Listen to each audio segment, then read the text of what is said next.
السلام علیکم ورحمۃ اللہ وبرکاتہ۔ الحمد للہ رب العالمین، واشہد ان لا الہ الا اللہ وحدہ لا شریک لہ، واشہد ان محمدا عبدہ ورسولہ، صلوات اللہ وسلامہ علیہ وعلی آلہ وعلی اصحابہ ومن اہتدی بہدیہ واستنى بسنتہ الی یوم الدین، وبعد۔ معزز بھائیوں، جیسا کہ آپ لوگوں کو معلوم ہے کہ گزشتہ سے پیوستہ ہفتے صلح حدیبیہ کا تذکرہ آپ لوگوں کے سامنے شروع کیا گیا تھا،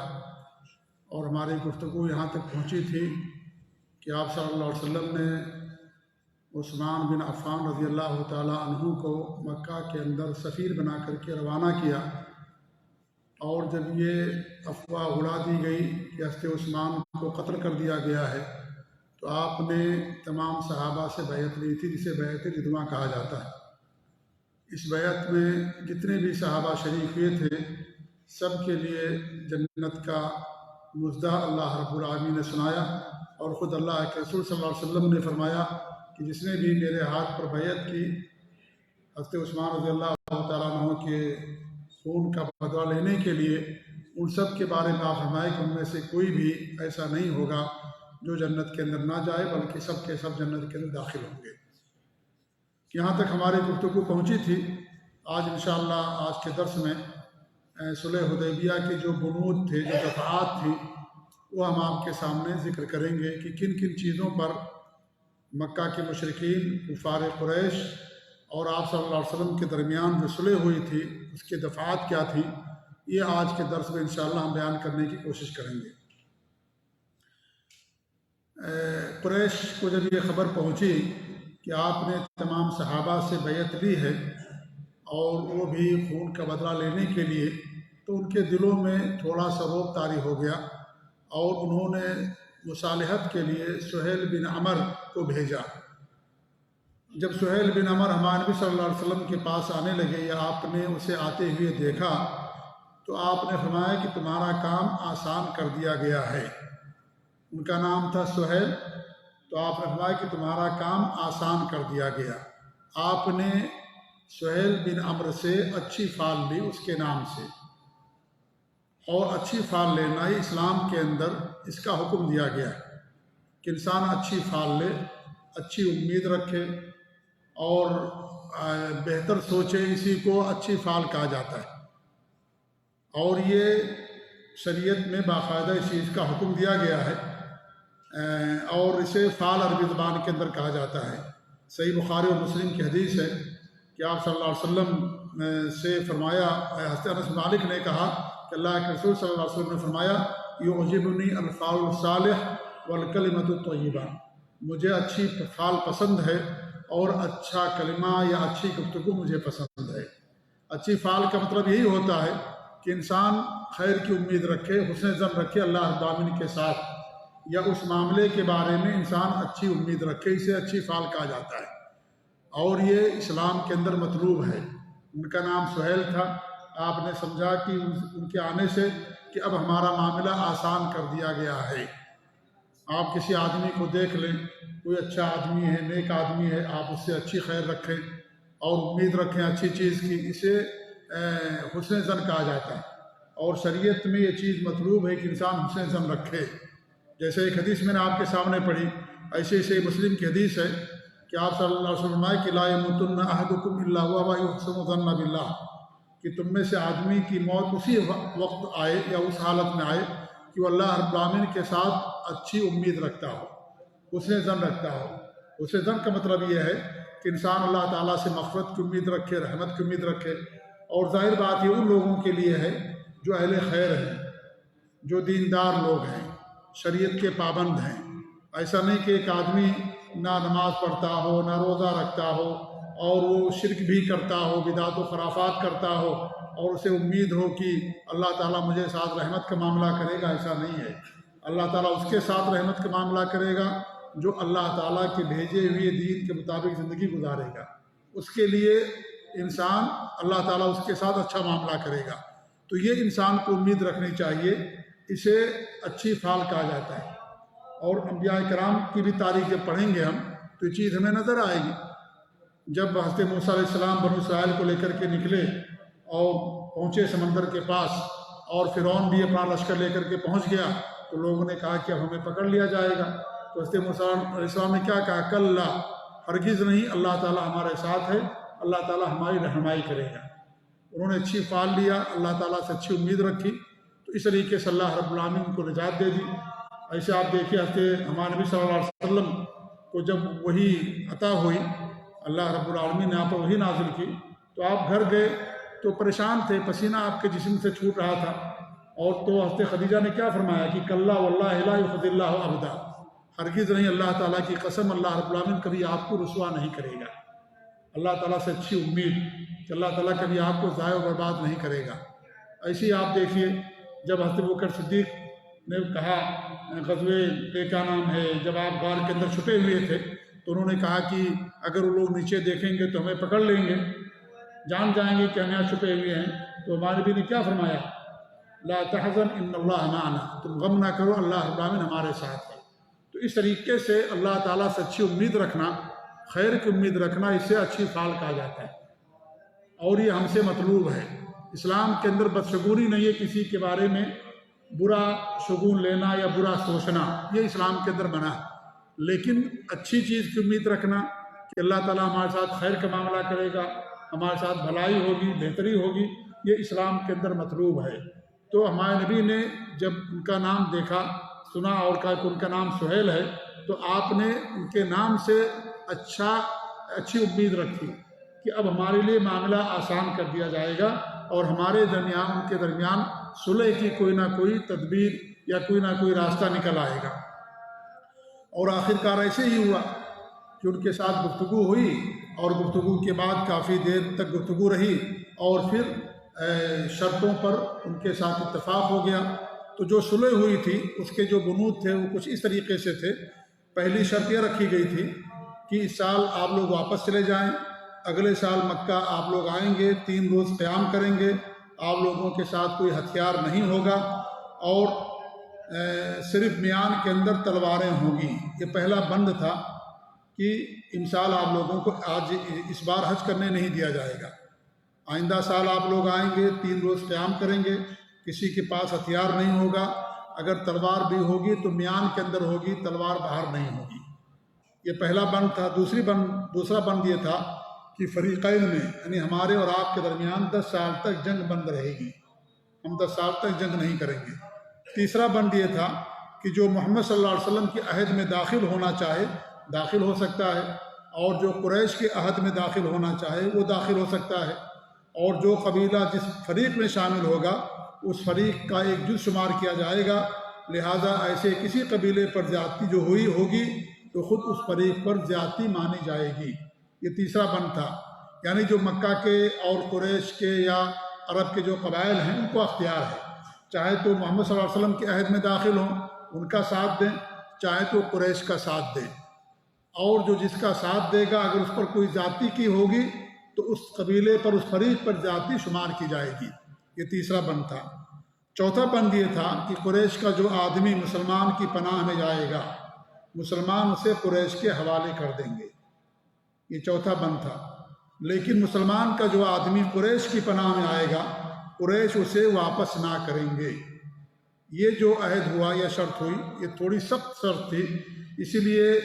صحابہ کرام میں اس کے تعلق سے بڑی بے چینی پیدا ہوئی، اور ابوبکر حضرت عمر رضی اللہ تعالیٰ عنہ کافی پریشان ہوئے، اللہ کے رسول صلی اللہ علیہ وسلم کے پاس گئے اور کہنے لگے کہ کیا اب اللہ تعالیٰ کے نبی نہیں، برحق نہیں ہیں؟ کہا ضرور ہیں۔ کہا کب جو مکہ کے مشرکین ہیں کیا وہ باطل پر نہیں ہیں؟ کہا ضرور وہ باطل پر ہیں۔ پھر انہوں نے کہا کہ ہمارے جو مقتول ہیں کیا وہ جنت کے اندر نہیں جائیں گے، اور مشرکین کے مقتول جہنم کے اندر جائیں گے؟ کہا ضرور۔ تو پھر کہا کہ اتنا گر کر کے اور دب کر کے آپ نے کیوں مصالحت کی ہے؟ تو انہوں نے کہا، ہمارے نبی صلی اللہ علیہ وسلم نے فرمایا کہ اللہ رب العالمین ہماری مدد کرے گا اور اللہ تعالی ہمارا ساتھ دے گا، ہم نے جو مصالحت کی ہے اسی کے اندر ہمارے لیے خیر اور بھلائی ہے۔ وہ کہتے ہیں کہ پھر وہ ابوبکر صدیق کے پاس گئے اور ان سے کہنے لگے کہ یہ جو صلح ہوئی ہے اس کے اندر ہمارے لیے ہماری تحقیر ہے یا دب کر کے صلح کی گئی ہے؟ تو انہوں نے بھی وہی ساری باتیں کہی جو اللہ کے رسول صلی اللہ علیہ وسلم سے انہوں نے کہی تھی، تو ابوبکر صدیق رضی اللہ عنہ بھی وہی سارا جواب دیا جو اللہ کے رسول صلی اللہ علیہ وسلم نے جواب دیا تھا۔ یہ جو صلح ہوئی، بظاہر اس صلح کے اندر یہ لگتا ہے کہ مسلمانوں نے دب کر کے فیصلہ کیا، حالانکہ اگر آپ اس کے بنود پر غور کریں گے تو یہ چیز سمجھ میں آئے گی کہ دب کر کے یہ صلح نہیں ہوئی تھی، اور اس صلح ہی کے اندر مسلمانوں کے لیے بھلائی تھی اور بہتری تھی۔ پہلی بات انشاءاللہ اگلے ہفتے ہم اس موضوع پر گفتگو کریں گے، لیکن مختصر طور پر یہ جان لیں کہ مکہ کے مشرکین مسلمانوں کے وجود کو تسلیم ہی نہیں کرتے تھے، اور وہ کسی بھی حال میں مکہ آنے کی اجازت نہیں دیتے تھے عمرہ کرنے کے لیے، طواف کرنے کے لیے۔ سب سے پہلی جو بند تھی اس کے اندر کم سے کم انہوں نے مسلمانوں کے وجود کو تسلیم کیا، اور اس بات پر راضی ہو گئے کہ بھائی مسلمان ایک طاقت ہیں، ان کو ختم نہیں کیا جا سکتا ہے۔ پہلے ان کا یہ تھا کہ مسلمانوں کو ختم کریں گے اور انہیں مکہ نہیں آنے دیں گے، اور ان کے وجود کو بھی تسلیم نہیں کر رہے تھے، لیکن جب صلح ہوئی تو صلح ہی کے اندر گویا کہ انہوں نے مسلمانوں کے وجود کو تسلیم کر لیا، کیونکہ صلح اس سے کی جاتی ہے جو جس کے پاس طاقت ہوتی ہے یا جو برابر کا ہوتا ہے۔ صلح اس سے نہیں کی جاتی ہے جسے جو نیچا ہو آپ سے، آدمی اس کے اوپر حکم چلاتا ہے اور اس کے ساتھ صلح نہیں ہوتی۔ تو صلح کے اندر ہی مسلمانوں کے لیے فتح تھی، اسی لیے اللہ رب العالمین نے صلح حدیبیہ کو فتح مبین قرار دیا۔ دوسری جو بند تھی کہ 10 سال ہمارے درمیان جنگ نہیں ہوگی، جنگ انہوں نے شروع کی تھی، وہی جنگ بند کرنے کے لیے کہہ رہے ہیں کہ 10 سال ہمارے درمیان جنگ نہیں ہوگی۔ اس کا مطلب یہ ہے کہ وہ کمزور پڑ گئے ہیں اور وہ 10 سال تک آرام کرنا چاہتے ہیں، اور 10 سال کے درمیان ہمارے نبی صلی اللہ علیہ وسلم کو دین کی تبلیغ کرنے کے لیے بڑی آزادی مل جائے گی۔ پہلے آپ ان کے ساتھ مطبوع ہوا کرتی تھی، ان کے ساتھ آپ الجھے ہوئے تھے، لیکن جب 10 سال تک ان سے جنگ نہیں ہوگی تو اسی صورت میں کیا ہوگا، تبلیغ کا اور دعوت کا زیادہ بڑا موقع ملے گا۔ اور آخر کار یہی ہوا کہ صرف فتح مکہ تک 10,000 لوگ مسلمان ہو گئے۔ اس صلح حدیبیہ میں 1400 مسلمانوں نے شرکت کی تھی، لیکن جب مکہ فتح ہوا سنہ 8 ہجری میں تو آپ کے ساتھ 10,000 کا لشکر تھا، یعنی 2-3 سالوں کے اندر ہزاروں کی تعداد میں لوگوں نے اسلام قبول کیا۔ ایسی جو تیسری بات تھی کہ جو محمد صلی اللہ علیہ وسلم کے عہد میں داخل ہوگا، اس کا صاف مطلب ہے کہ انہیں صرف اپنی فکر تھی قریش کی، اور باقی قبیلوں کی کوئی فکر نہیں تھی کہ چاہے وہ مسلمانوں کے ساتھ جائیں یا کسی اور کے ساتھ جائیں۔ اسی لیے انہوں نے کہا جو جس کے عہد میں داخل ہونا چاہے داخل ہو سکتا ہے۔ چوتھی جو بات تھی کہ جو مسلمان ہوگا اسے قریش کے حوالے کر دیا جائے گا، اس میں بھی آپ دیکھیے صرف قریش کی بات تھی۔ قریش قبیلے کے چھوڑ کر کے باقی کسی بھی قبیلے کا جو مسلمان ہوگا اس کو اس کے حوالے نہیں کیا جائے گا، صرف قریش کی۔ مطلب یہ ہے کہ قریش کو صرف اپنی فکر تھی کہ ہمارا دین بچ جائے، باقی جو لوگ ہیں عرب کے مسلمان ہو جائیں، جو بھی ہو جائیں، ہمیں ان سے کوئی سروکار نہیں۔ اس لیے انہوں نے کہا جو قریش کا مسلمان ہوگا مسلمان اسے قریش کے حوالے کریں گے، لیکن جو قریش کا مسلمان اگر کوئی جو ہے قریش قبیلے کا اگر کوئی مان لیجئے کافر اور مرتد ہو گیا تو پھر اسے مسلمان جو ہے اس کے حوالے نہیں کریں گے۔ تو یہ جو مسئلہ تھا اس میں بھی آپ دیکھیے، اس میں بھی مسلمانوں کی برتری تھی۔ آپ کو معلوم تھا کہ جو مسلمان ہوگا پھر وہ مرتد نہیں ہوگا، اور اگر مرتد ہو بھی جائے گا تو مسلمان کو اس کی ضرورت ہی نہیں رہے گی، وہ تو مرتد ہو گیا، چاہے وہ کافروں کے ساتھ جائے چاہے قریش کے ساتھ جائے۔ اور پھر جو قریش کا مسلمان ہو کر کے آئے گا، یہ تھوڑا سا مسئلہ تھا بظاہر کہ جو مسلمان ہو کر کے آئیں گے ان کو ان کے حوالے کر دیا جائے گا۔ یہ جو شق تھی یہ زیادہ تھوڑی سی گراں گزری صحابہ کرام کے اوپر، لیکن اللہ کے رسول نے کیا فرمایا کہ اللہ رب العالمین ایسے لوگوں کے لیے کوئی نہ کوئی راستہ نکال دے گا، اور اللہ نے ان کے لیے راستہ نکالا۔ ابھی آگے آئے گا کہ اللہ رب العالمین نے ایسے لوگوں کے لیے راستہ نکال دیا جو مسلمان ہو کر کے آتے تھے اور پھر ان کو ان کے حوالے کر دیا جاتا تھا، تو ایسے لوگوں کے لیے اللہ رب العالمین نے راستہ نکال دیا۔ بہرحال یہ 4 بنود تھے جن پر صلح ہوئی تھی۔ جب لکھنے کا وقت آیا تو آپ صلی اللہ علیہ وسلم نے علی رضی اللہ تعالیٰ عنہ کو بلایا اور کہا کہ یہ تحریر لکھ دیں، تو اور املا کرا، کیا کہا، بسم اللہ الرحمن الرحیم۔ تو سہیل نے کہا کہ بھائی ہم الرحمن کو نہیں جانتے ہیں، یہ لکھو بسمک اللہم۔ تو ہمارے نبی نے کہا علی رضی اللہ عنہ سے کہ اسی کو لکھو، تو انہوں نے کیا لکھا، بسمک اللہم۔ پھر آپ نے املا کرایا کہ یہ معاہدہ ہے جس پر محمد رسول اللہ صلی اللہ علیہ وسلم نے صلح کی ہے۔ اس پر سہیل بھڑک گیا اور کہنے لگا کہ اگر ہم آپ کو اللہ کا رسول مانتے تو ہم آپ کو بیت اللہ سے نہ روکتے، عمرہ کرنے اور طواف کرنے سے نہ روکتے، آپ جو ہے اور نہ آپ سے جنگ کرتے،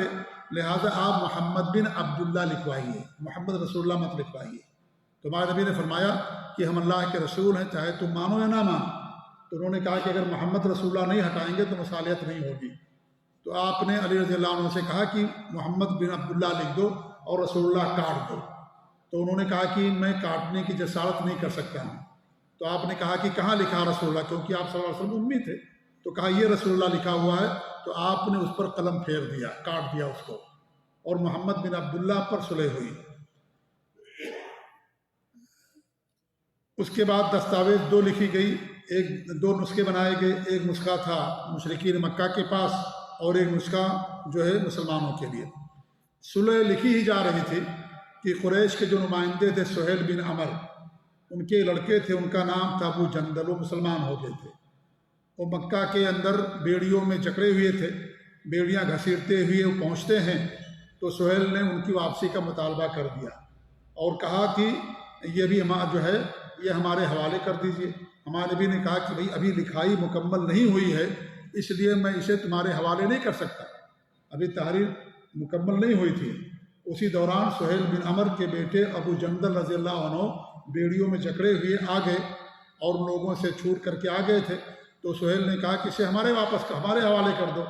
اور سہیل نے اسے ایک تھپڑ بھی مارا، کیونکہ سہیل کے بیٹے تھے ابو جندل رضی اللہ عنہ۔ تو ہمارے نبی نے کہا کہ ابھی تحریر مکمل نہیں ہوئی ہے، میں اسے تمہارے حوالے نہیں کر سکتا۔ تو سہیل نے کہا کہ اگر آپ ہمارے حوالے نہیں کریں گے تو ہمارے اور آپ کے درمیان صلح نہیں ہو سکتی، میں واپس جاتا ہوں۔ تو آپ نے کہا ٹھیک ہے، صلح کر لیا آپ نے، اور پھر آپ نے کہا کہ ہمارے خاطر چھوڑ دو۔ تو اس نے کہا کہ میں آپ کی خاطر بھی نہیں چھوڑ سکتا۔ پھر ابو جندل رضی اللہ تعالیٰ عنہ چیخ چیخ کر کے رونے لگے اور کہنے لگے کہ کیا میں مشرکین کی طرف واپس کر دیا جاؤں گا تاکہ وہ مجھے فتنے میں ڈال دیں؟ تمہارے نبی نے کہا کہ صبر کرو اور اسے باعث ثواب سمجھو، اللہ رب العالمین تمہارے ساتھ ہے، اور وہ تمہارے جیسے کمزور مسلمانوں کے لیے کشادگی اور پناہ کی جگہ ضرور پیدا کرے گا۔ ہم نے قریش سے صلح کر لی ہے، ہم نے قریش کو اور انہوں نے ہم کو اللہ تعالیٰ کا عہد دے دیا ہے، لہٰذا ہم بدعہدی نہیں کر سکتے، اور پھر انہیں قریش کے حوالے کر دیا گیا ابو جندل رضی اللہ تعالیٰ عنہ کو۔ عمر فاروق رضی اللہ تعالیٰ عنہ ابو جندل کے پاس گئے اور ان کے پہلو میں چل رہے تھے اور کہتے جا رہے تھے کہ ابو جندل صبر کرو، یہ لوگ مشرک ہیں اور ان کے خون کی کوئی قیمت نہیں ہے، اور ساتھ ہی ساتھ اپنی تلوار کا دستہ بھی ان کے قریب کرتے جا رہے تھے حضرت عمر رضی اللہ تعالیٰ عنہ، اور ان کا مقصد یہ تھا کہ وہ تلوار مجھ سے لے کر کے اپنے باپ کو قتل کر دیں۔ لیکن عمر رضی اللہ عنہ فرماتے ہیں کہ مجھے امید تھی کہ وہ تلوار لے کر کے اپنے باپ سہیل کو اڑا دیں گے، لیکن انہوں نے اپنے باپ کے بارے میں بخل سے کام دیا اور وہ سمجھ نہ سکے، اور اس طریقے سے انہیں ان کے مشرکین کے حوالے کر دیا گیا ابو جندل رضی اللہ تعالیٰ عنہ کو۔ جب آپ صلی اللہ علیہ وسلم صلح سے فارغ ہوئے تو آپ نے صحابہ سے فرمایا اٹھو اور اپنے جانور قربان کر دو، مگر کوئی نہ اٹھا۔ 3 بار آپ نے فرمایا، لیکن کوئی جانور ذبح کرنے کے لیے اور بال کٹانے کے لیے تیار نہیں تھا۔ ام سلمہ رضی اللہ تعالیٰ عنہ جو آپ کے ساتھ تھی اس صلح حدیبیہ میں، انہوں نے مشورہ دیا کہ آپ اٹھ کر کے اپنا جانور ذبح کر دیں اور اپنا سر مڈوا لیں۔ جب آپ ایسا کریں گے تو لوگ آپ کی اقتدا اور پیروی میں جانور کاٹ ذبح کر دیں گے اور بال کٹا لیں گے۔ تو آپ صلی اللہ علیہ وسلم نے ایسا ہی کیا، ایک صحابی کو بلایا اور اس طریقے سے اپنے سر کے بال مڈائے اور جانور ذبح کیا۔ جب صحابہ کرام نے دیکھا تو صحابہ کرام نے بھی اپنے بال مڈوا لیے، اور اس طریقے سے جانور ان کے ساتھ تھے، ان جانوروں کو انہوں نے ذبح کر دیا، کیونکہ وہ جانور لے کر کے گئے تھے ساتھ میں، اور یہ تھا کہ مکہ پہنچ کر کے طواف کریں گے، عمرہ کریں گے اور پھر جانور کو ذبح کریں گے۔ تو انہیں چونکہ راستے میں روک دیا گیا، اور راستے میں روک دیے جانے کی وجہ سے ایک مسئلہ یہ بھی پیدا ہوا یا حکم آیا شریعت کے اندر کہ اگر کوئی آدمی عمرے کا احرام باندھ کر کے جاتا ہے یا حج کا احرام باندھ کر کے جاتا ہے اور اس کو روک دیا جائے اور اس کے پاس اگر جانور ہیں اور وہ جانور ذبح کر دے تو وہ حلال ہو جائے گا، بال مڈا لے، بال کٹا لے اور اس طریقے سے جانور ذبح کر دے، وہ حلال ہو جائے گا اور اس کا عمرہ جو ہے مکمل مانا جائے گا۔ اس کی نیت کے مطابق اللہ تعالیٰ اسے اجر اور ثواب دے گا۔ اسی لیے آپ نے بال مڈائے سر کے، اور صحابہ کرام نے بھی اپنے سر کے بال مڈائے اور اس طریقے سے جانوروں کو ذبح کیا۔ اگر آدمی کے پاس جانور نہیں ہے تو وہ کیا کرے گا؟ ایسی صورت میں کچھ علماء یہ کہتے ہیں 10 دن کا روزہ رکھ لے، اور بہت سارے علماء یہ کہتے ہیں کہ نہیں، وہ 10 دن کا روزہ نہیں رکھے گا، وہ صرف بال کٹا لے، چونکہ وہ محصر ہے، اسے روک دیا گیا ہے اور اس کی اپنی طرف سے کوئی غلطی نہیں ہے، اسے روک دیا گیا دشمنوں کی طرف سے، لہذا وہ بال کٹا لے، حلال ہو جائے گا، اور نیت کے مطابق اللہ تعالیٰ اسے اجر دے گا، اس کو روزہ رکھنے کی ضرورت نہیں ہے۔ کچھ علماء کہتے ہیں روزہ رکھے، اور کچھ علماء کہتے ہیں کہ روزہ رکھنے کی ضرورت نہیں ہے، اور یہی زیادہ بات جو ہے سمجھ میں آ رہی ہے کہ روزہ رکھنے کی ضرورت نہیں، جیسا کہ شیخ ابن عثیمین رحمۃ اللہ علیہ اور دیگر علماء نے فرمایا ہے کہ چونکہ اس میں اپنی طرف سے اس کا کوئی مسئلہ نہیں ہے اور زبردستی اس کو روک دیا گیا، لہٰذا اگر جانور ہیں تو ذبح کر دے گا، اور اگر جانور نہیں ہیں تو ذبح نہیں کرے گا اور روزہ بھی نہیں رکھے گا، اور نیت کے مطابق اللہ تعالیٰ اسے پورا اجر دے گا۔ تو یہ جو صلح ہوئی، اس صلح کے اندر مسلمانوں کے لیے کافی غم کی بات تھی، جو ہے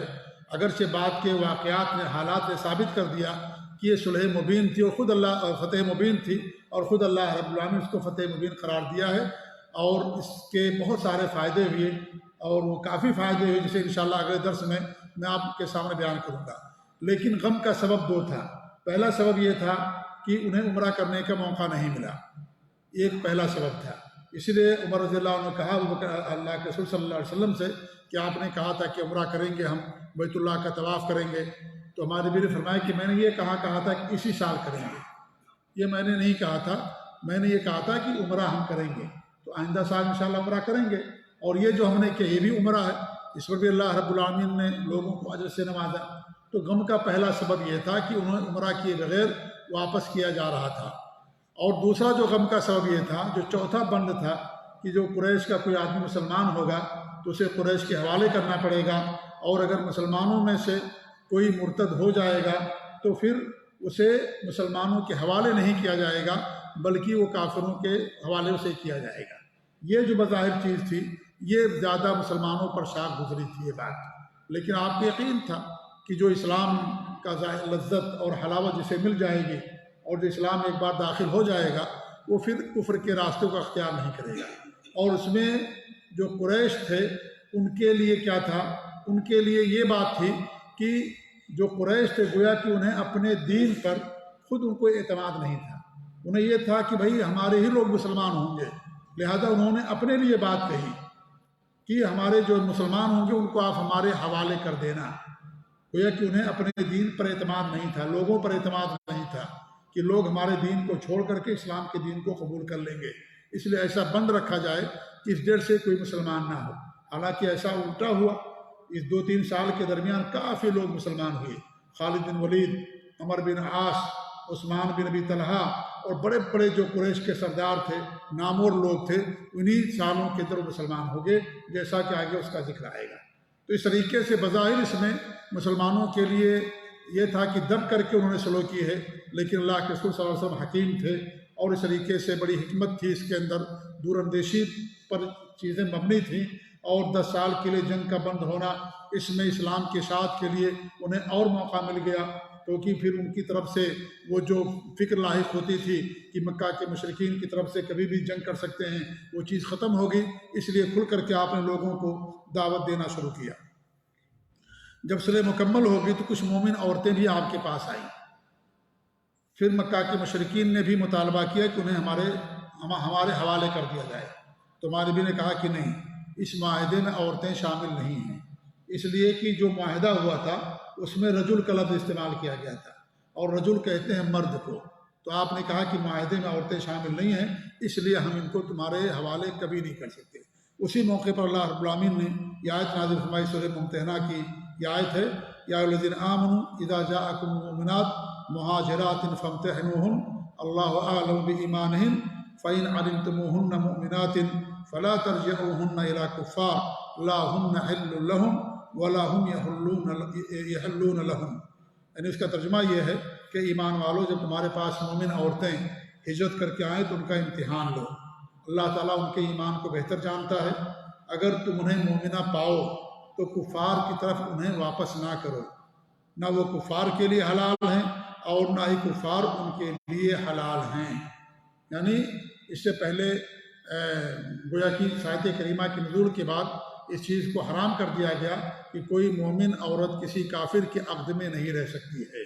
اور نہ ہی کوئی کافر کسی مومنہ اور مسلمان عورت سے شادی کر سکتا ہے۔ تو اللہ رب العالمین دو ٹوک لفظوں میں کہہ دیا کہ نہ وہ ان کے لیے حلال ہیں، نہ یہ ان کے لیے حلال ہیں، اور نہ یہ جائز ہے کہ ان کو کافروں کے حوالے کیا جائے۔ ایک تو اللہ رب العالمین کا حکم، اور دوسرے جو معاہدہ ہوا اس معاہدے کی روح سے بھی عورتیں اس میں شامل نہیں تھیں، کیونکہ آپ جو لکھا گیا تھا معاہدہ اس میں رجل کا لفظ استعمال کیا گیا، اور رجل کہتے ہیں مرد کو، اور رجل کے اندر عورتیں شامل نہیں ہوتی ہیں۔ تو یہ معاہدے کی دفعات تھیں یا معاہدے کی بنود تھیں جس پر صلح ہوئی تھی، جسے صلح حدیبیہ کہا جاتا ہے، اور اللہ رب العالمین اسے فتح